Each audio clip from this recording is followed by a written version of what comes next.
एक बार की बात है, सुषमा अपने पूरे परिवार के साथ खुशी खुशी मोहन नगर में रहती थी। उसकी दो बहुएं थी, पल्लवी और शिवानी।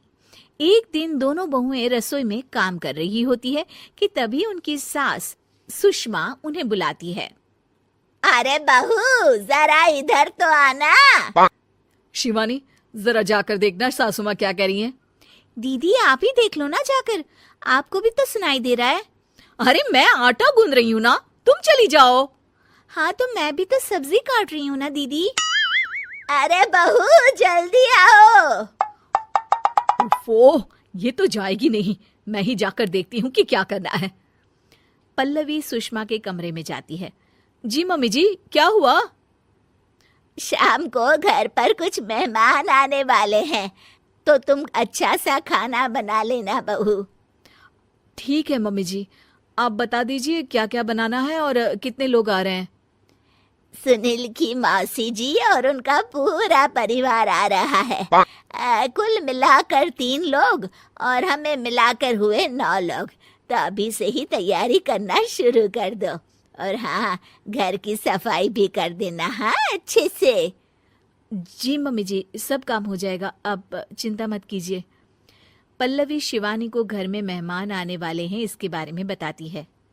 क्या 9 लोगों का खाना बनाना होगा, घर की सफाई करनी है? बाप रे, सासू माँ ने तो हमें घर की नौकरानी ही समझ कर रखा है। ऐसा नहीं बोलते शिवानी, हम इस घर की बहू हैं और घर के काम करना हमारा फर्ज है। दीदी तो है ही सासू माँ की चमची, जब देखो सासू माँ सासू माँ। मैं तो इतना सारा काम नहीं करने वाली। शिवानी कपड़े लेकर गमला साफ कर रही होती है और चक्कर आने का नाटक करने लगती है। मेरा सर चकरा रहा है। तभी वहां पल्लवी और सासू माँ जाते हैं। अरे बहू, क्या हो गया तुम्हें? मम्मी जी, बहुत तेज सर में दर्द हो रहा है। तुम एक काम करो शिवानी, आराम कर लो। नहीं नहीं दीदी, घर में मेहमान आने वाले हैं, मुझे आपकी मदद करनी चाहिए। अरे कोई बात नहीं शिवानी, तुम आराम कर लो, मैं सब काम कर लूंगी। ठीक है दीदी, अगर आप इतना कह रही हैं तो आराम कर लेती हूँ। शिवानी आराम से अपने कमरे में मैगजीन पढ़ रही होती है। इसे कहते हैं आराम की जिंदगी। इतना सारा काम। चलो सारा काम खत्म हो गया, शिवानी को देख आती हूँ। शिवानी अपने कमरे में ईयरफोन में गाने सुनते सुनते सो जाती है और उसके साइड में मैगजीन भी रखी होती है। पल्लवी वहां आ जाती है और वो सब देखती है। ओहो, तो मतलब सब काम चोरी का बहाना था। अभी बताती हूँ इसको। घर का सारा काम मुझे करना पड़ा और ये महारानी यहाँ मैगजीन पढ़ रही है, गाने सुन रही है। पल्लवी रसोई से एक प्लेट और चम्मच लेकर आती है और शिवानी को थाली बजाकर उठाने लगती है। शिवानी अचानक से उठती है। उठ गई महारानी, गाने भी सुन लिए, मैगजीन भी पढ़ ली। तुम तो बहुत बड़ी झूठी निकली शिवानी। तुमने सर दर्द का बहाना बनाया ताकि काम करने से बच सको। हाँ बनाया बहाना, तो क्या करती, इतने सारे काम करती। मुझे कोई शौक नहीं है चापलूसी का। क्या चापलूसी? तुम्हें लगता है कि मैं सारे काम चापलूसी के लिए कर रही हूँ? और नहीं तो क्या। तभी वहां सासू माँ आ जाती हैं। अरे बहू, वो लोग बस आने ही वाले हैं, तुम तैयारियां कर लो। जी सासू माँ, तुझे तो मैं बाद में देखती हूँ। सब खाना खाने बैठते हैं और खाना शुरू करते हैं। तभी सुनील की मौसी बोलती है।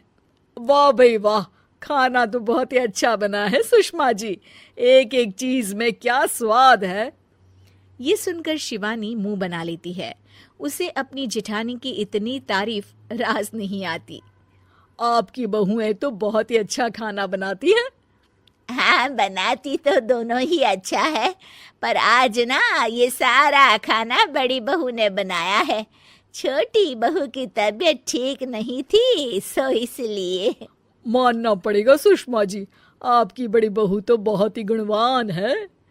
पल्लवी की तारीफ सुनकर शिवानी को जलन होती है। पल्लवी ये सुनकर खुश हो जाती है और शिवानी की तरफ देखकर उसे चिढ़ाती है। कुछ देर बाद मेहमानों के जाने का वक्त हो जाता है।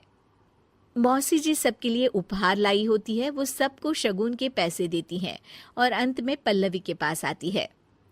तुम्हारे लिए शगुन का लिफाफा तो है ही, पर बहू तुम्हें एक और उपहार भी मिलेगा इतना अच्छा खाना बनाने के लिए। मौसी अपने सोने के कंगन निकालकर पल्लवी को पहना देती है। ये लो, ये मेरे मनपसंद कंगन है, अब से ये तुम्हारे हुए। धन्यवाद मौसी जी। ये देखकर शिवानी तो पूरी तरह से जल जाती है और गुस्से से रसोई में चली जाती है। तभी वहां पल्लवी आ जाती है और उसे अपने कंगन दिखाने लगती है। देवरानी जी, अब आपका सर दर्द ठीक तो है ना?